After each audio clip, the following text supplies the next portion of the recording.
그래서 조국 장관을 자기네들이 아껴가지고 지금 대선 후보로 키우는 거죠. 문재인의 후계자라고 키우는데 네. 이번에 그냥 밀리면은 아니 조국도 죽고 차기 후계자도 죽고 다음번 우리 정권 계속 유지하는데 인물 자체가 없어진다. 그리고 결국에는 조국은 문재인의 아바타다. 이런 얘기까지 있는데 조국이 밀리면 문재인 대통령의 곧장 화살이 날아간다. 그렇기 때문에 조국을 지켜야 된다라고 하고 있는데 조국 사태는요. 문재인 정권의 아주 큰 변곡점이 될 거라고 저는 봐요. 민낯이죠, 민낯. 네, 그것이 바로 여론조사에서 나타나는데 아까 우리 국장님 말씀하셨듯이 지지율이 최저치로 우리가 지금 조사되고 있어요. 근데 제가 왜 이런 일이 벌어지느냐라고 이제 보니까 결국에는 문재인 정권의 사람들도 정의롭지 못하다. 그리고 오만하다. 그리고 불통이다. 지난 박근혜 정권 때 국민들이 분노를 일으켰던 세 가지 포인트를 그대로 문재인 정권이 닮아가고 있더라. 합습하고 있어. 그렇기 때문에 20대가 제일 먼저 분노를 일으켜서 지지율이 떨어졌죠. 그렇죠. 그 다음에 중도층이 문재인 정권에 대한 지지를 지금 철회하고 있죠. 저는요, 정권과 권력자를 향한 국민들의 반응이 5단계라고 저는 생각합니다. 5단계. 네. 첫 번째는요, 기대를 해요. 환호하고 기대하고 전폭적으로 밀어줘요. 문재인 정권 80% 90%까지. 그렇죠. 그러다가 그들이 권력을 행사하기 시작을 하면 두려워하고 경외심을 가져요. 네? 그래서 저 권력을 어떻게 쓸까? 막 이제 또 다른 기대를 하기도 하고. 또 다른 기대. 근데 그것이 자의적인 권력 행사로 이어지게 되면 지지를 철회하면서 비판을 하게 됩니다. 비판하게 되죠. 슬슬 비판하기 시작을 해요. 그러면 이제 지지율이 떨어지기 시작을 하는 거예요. 맞습니다. 비판을 하는데도 얘기 듣지 않으면 그 다음 단계가 뭐냐면 조롱과 비아냥을 거리는 거예요. 그러니까 조국에 대해서 지금 조롱한불 비아냥거리는 얘기가 많이 나오잖아요. 저는 지금 지지 철회와 이 비아냥의 교집합에 이 정권이 처해 있다라고 생각을 해요. 여기도 이게 네 번째죠. 조롱과 비아냥이 이제 네 번째고요. 결국 이것도 안 통하면 국민들은 분노를 하고 심판을 합니다. 분노하고 심판하지요. 결국에는 내년 총선 때 이 집권 여당, 이 집권 세력에 대해서 국민들은 분노하고 심판할 거라고 봐요. 그리고 하나 말씀드릴게요. 레임덕의 지름길이 뭔지 알아요? 레임덕으로 가는 지름길. 뭡니까? 민심과 어긋나는 행동과 결정을 하면 되는 거예요. 그렇죠. 그러면은 국민들이 점점 마음이 떠나거든요. 지지율 떨어지면 레임덕이에요. 지지율 떨어지면 레임덕인데 제일 중요한 건 여러분들 보시면 그 지지율이 우리 그 전라도죠? 전라도 호남 지역을 제외하고는 전 지역에서 부정평가를 받고 전 지역에서 들끓고 있다. 키포인트는 이겁니다. 오늘 이제 뭐 리얼미터에서 여러 가지 이제 여론조사 내용이 나왔고 분석을 많이 했는데 저는 두 가지 부분을 좀 유의 있게 봤어요. 뭐냐면 범보수 정당.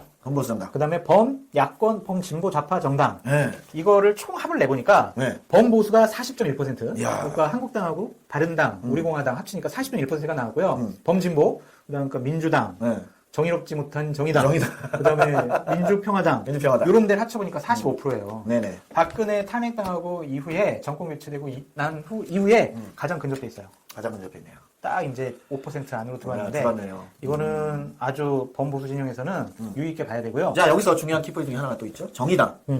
이 중도층의 진보라고 볼 수도 있는 정의당이 지금 반의당 비해서 점점 떨어지고 있죠? 그럼요. 이거에 관해서 한 말씀 해주시죠. 왜냐면은 중도층 연결해서 정의당이 왜 지지율이 떨어지냐면 정의롭지 못한 행동을 해서 그래요. 그렇죠. 조국 사건 관련한 건데 데스노트. 결국에는 의석과 자기네들의 생존 이유인 밥그릇이죠. 밥그릇. 생존 이유인 정의스러움을 팔아먹었어요. 의석수에. 이 사람들이 이랬잖아요. 갑자기 지난 8월 31일 날 정개특위에서 패스트트랙 법안, 그러니까 준연동형 비례대표제 이 선거법 법안을 처리해야 한다라고 결정이 났을 때 그때 이 사람들은 태도를 바꿨어요. 갑자기 태도가 180도 바뀌었어요. 판단 유보로 바꿨어요. 그러니까 이게 민주당을 향한 하나의 뭐라고 해야 되지? 민주당을 향한 하나의 앙탈? 야, 우리 조국 니들이 원하는 거 판단 유보해 줄 테니까 패스트트랙 빨리 8월 31일에 이 정개특위에서 빨리 통과시켜. 이렇게 한 거예요. 그러고 나서 개정안이 정개특위에서 통과되고 나서 임명에 찬성을 했어요. 그러니까 임명에 찬성했어. 그러니까 이 사람들은 이 의석수 때문에 이 정의를 팔아먹은 거야. 정의를 팔아먹은 거야. 그래서 심상정 대표 이러고서는 또 뭐라고 얘기했죠? 송구하다는 둥 뭐 한다는 생쇼. 송구한 짓을 왜 하냐고. 그러니까 송구한 짓 하면 심상정 너도 사퇴를 해. 말이 안 되는 거야. 말이 안 되는 거. 정의당도 아니 이게 어떻게 저스티스랑 맞습니까? 20대가 가장 분노하는 거는 먹고 사는 문제가 아니에요. 정의롭냐 정의롭지 못하느냐 이거거든요. 맞습니다. 정의롭지 못한 정의당 스스로 데스노트에 올라갈 겁니다. 그렇죠. 네.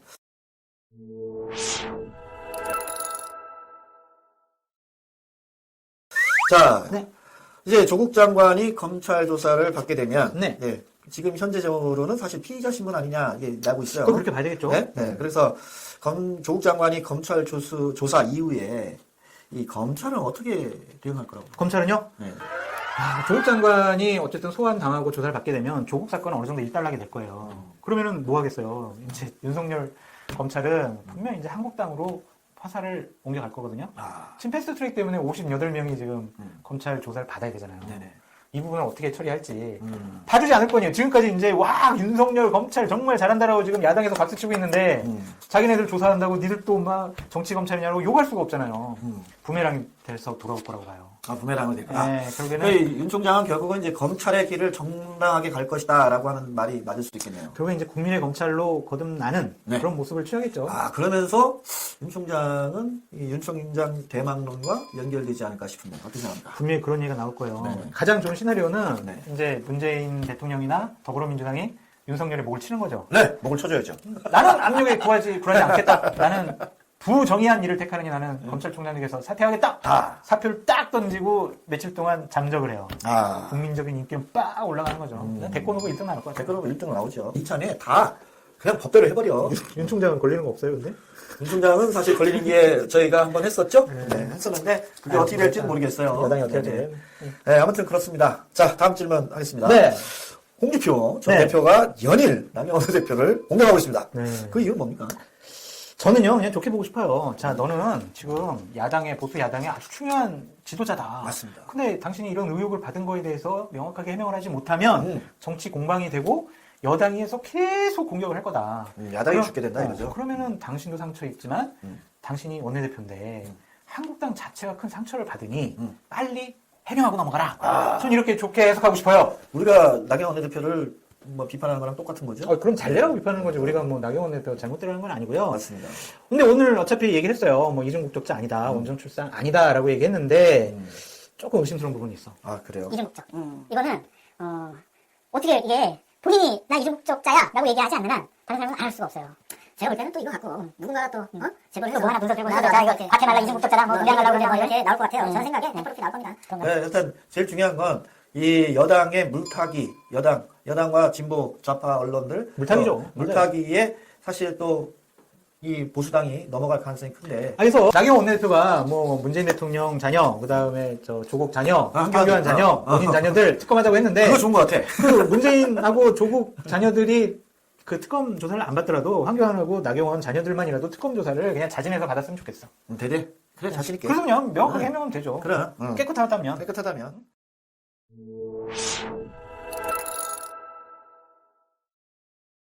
자, 질문 하나 마지막으로 또 할게요. 네. 민주당은 민생 키워드, 조국을 버리고 이제 민생 키워드와 더불어서 바로 총선에 대한 이 혁신을 하겠다. 그래가지고 총선 대대적인 물갈이, 인재 영입, 그리고 이제 총선모도 급격하게 변화하고 있는데요. 이에 반해 자유한국당은 조국 사태에만 매달려 있는 거 아니냐라는 비판이 있습니다. 제가 이건 두 가지 부분으로 나눠서 한번 말씀드려볼게요. 네네. 민주당이 뭐 자기네들 물갈이 인재영이 뭐 혁신하겠다고 하는데 이것도 말만 그럴 거예요. 솔직히 이해찬 대표가 무슨 혁신을 하고 뭘 하겠어. 결국에는 청와대에서 시키는 대로 할 수밖에 없다고 봐요. 양정철 민주연구 원장이 저희가 정책도 만들고 인재영입도 한다고 그랬잖아. 그러게. 아니 솔직히 총선을 앞두고 인재영입하고 정책이면 끝나는 거지. 누가 다 두고 있는 거잖아. 그러니까 청와대랑 해가지고 분명 이거는 이해찬 대표는 거의 얼굴마담. 지금 봐도 얼굴마담이잖아요. 오늘 보니까 잘 읽지도 못하던데. 그래서 이것도 청와대의 주도로 될 수밖에 없는 상황이다.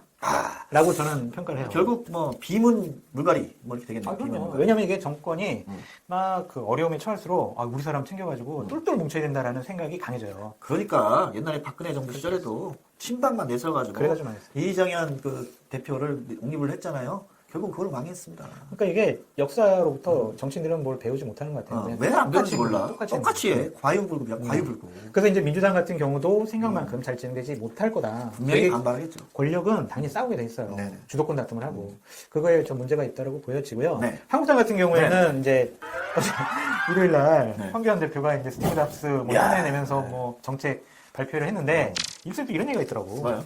이게 조국 사퇴를 하기 위해서 이 삭발한 게 아니라 스티브 잡스 흉내내가지고 이 정책 발표하려고 삭발했다는 얘기도 있어요. 근데 처음 들어요? 아니 그건 뭐 그런 얘기 처음 듣는 게 아니고 스티브 잡스만 그 얘기하면서 얘기 나온 건데 황교안 대표가 이번에 이 삭발한 거에 젊은 친구들이 20, 30대가 조국이 국민들을 대놓고 개돼지 취급했던 사안 두 가지에 대해 말씀을 드리고자 합니다. 청문회를 보면서 이 두 가지 사안에 대해서만큼은 꼭 말씀을 드리고 싶어서 이렇게 영상으로 만들게 됐는데, 좌우나 보수, 진보의 구분 없이 그냥 한 명의 정치인이라고 생각해보시고 들어주시길 바랍니다. 먼저 첫 번째로 청문회 당일 밤 8시 이후에 제출한 가족관계 증명서 문제입니다. 관련 영상을 먼저 보시고 말씀드리겠습니다. 전혀 관계없는, 제가 요청했던 서류가 아니고 그냥 조국 가족 쭉 있는, 이게 어디서 이렇게 나왔나 보니까 이번에 인사청문 요청안 여기에 쭉 들어있는 8월 9일 날 발급받은 엉뚱한 서류를 여기 있는 것을 복사를 해서 의원 숫자로, 의원님들 한번 보십시오. 지금 91쪽으로 다 돼 있을 겁니다. 한 달 전에 발급받은 것을 지금 와가지고 이렇게 쭉 복사해서 이렇게 냈습니다. 왜 이걸 지금 냈느냐? 이거를 발급받을 수 있는 시간이 20시까지거든요. 낮에 이런 일이 났으면 다 뒤집어지고 하니까 이제는 도저히 발급받을 수 없는 시간까지 와서 이거를 낸 겁니다. 이렇게 국회를 모욕하는, 도대체 이런 말도 안 되는 짓을 하는데, 이거를 도대체 자, 후보자. 이런 청문회 정말 후보자. 네. 왜 이럽니까? 아까 이게 자료라고 준 거예요? 이걸 자료라고 준 겁니까, 이걸? 지금 요구하는 게 전혀 아니잖아요, 이건. 왜 아까 때는 제 하더만은 가족관계 증명서는 왜 요구됐을까요? 조국의 딸인 조민씨가 부산대학교 의전원에 지원했던 2014년 생년월일을 기존의 1991년 2월에서 9월로 변경한 사실이 논란이 됐기 때문입니다. 이를 두고 조국은 청문회 전에 열렸던 기자간담회에서 딸이 당초 2월생으로 출생신고된 데 대해 선친이 신고를 했다. 그때 어떻게 신고했는지 저도 모른다라고 답변을 했어요. 그래서 자유한국당이 정말로 조국을 몰랐느냐? 그렇다면 출생신고를 누가 했는지 확인할 수 있게 서류를 제출하라고 한 겁니다. 그럼 조국은 출생신고서나 기본증명서를 내면 되거든요. 이 서류들에는 신청인의 출생신고자가 표시되기 때문입니다. 그런데 조국이 청문회에서 제출한 서류는 가족관계증명서였어요. 말 그대로 조민씨의 부모님과 형제 자매가 누구인지만 나오는 서류를 제출한 거예요. 당연히 여기에는 출생신고자가 표시되지 않습니다. 심지어 더 이상 발급이 불가능한 20시 이후에 이 서류를 제출한 거예요. 진짜 대단히 얍삽하지 않나요? 짱구를 진짜 엄청나게 굴린 거예요. 어차피 20시 이후에 엉뚱한 가족관계 증명서 제출하면 더 이상 발급은 못하니까 청문회는 어물쩍 넘어갈 수 있을 거라는 계산이 깔려 있었겠죠. 진짜 국민들을 가지고 놉니까? 장난치는 거예요? 이게 무슨 수준 낮은 짓거리입니까 대체? 이게 의혹을 풀려는 사람의 모습이냐고요. 본인이 기자 간담회에서 선친이 딸의 출생신고를 했기 때문에 왜 1991년 2월생인지 모른다고 하지 않았습니까? 그럼 출생신고자가 본인이 아닌 걸 그냥 증명하면 그만이잖아요. 왜 굳이 이딴 짓을 해야만 하는 겁니까? 네, 답은 출생신고자가 조국 본인이기 때문입니다. 한국과학기술연구원이 자유한국당 주광덕 의원에게 제출한 조국 딸의 기본증명서에 따르면 출생 장소는 부산 직하시 남구로, 신고인은 부로 기록되어 있는 것을 확인할 수 있습니다. 부는 조국이죠. 청문회 당일에 이게 공개되면 거짓말하게 또 들어갈 것 같으니까 냅다 한 달 전 가족관계 증명서 제출한 거예요. 이게 진짜 나라입니까? 나라예요? 가증스럽고 추하다 못해 웃음이 나는 지경에 이르렀습니다. 네, 이제 두 번째로 넘어가겠습니다. 두 번째는 질병 관련 진단서를 페이스북 글 캡처로 대신 제출했다는 내용입니다. 이거 진짜 웃기지 않아요? 전 진짜 이거 보다가 완전히 빵 터져서 한 5분을 웃었어요. 심지어 청문회 의원들도 다들 웃을 정도였습니다. 이것도 관련 영상을 먼저 보고 말씀드리겠습니다. 그래서 제가 자료 요청을 요구할 때 이거 우리 젊은 대학생들이 장학금 먹튀다. 그러니 정말 질병으로 인한 휴학인지 확인하기 위해서 진단서를 달라고 제가 요구를 했습니다. 지금까지 안 주다가 진단서를 뗄 수 없으니 이거라도 보시오라고 준 게 뭔 줄 압니까? 딸 페이스북 글 올린 겁니다. 2014년 7월 14일 급성으로 허리 접질려서 일주일 넘게 운동도 못 가고 밖에도 못 나가고 침대에 누워서 먹기만 했더니 돼지가 되고 있다고인가? 이걸 진단서 대신 지금 진단서를 뗄 수 없는 지금 이 진단서를 뗄 수 없는 조건 아닙니까? 한 게 언젠데 지금 위원장님 저희 아이가 지금 지방에 있습니다. 서울에 올라와서 어떻게 뛰겠습니까, 위원장님?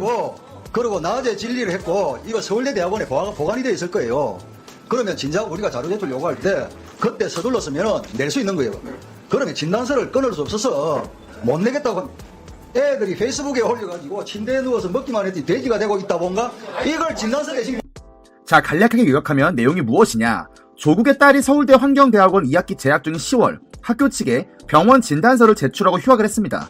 그리고 이듬해 부산대 의전원에 진학했죠.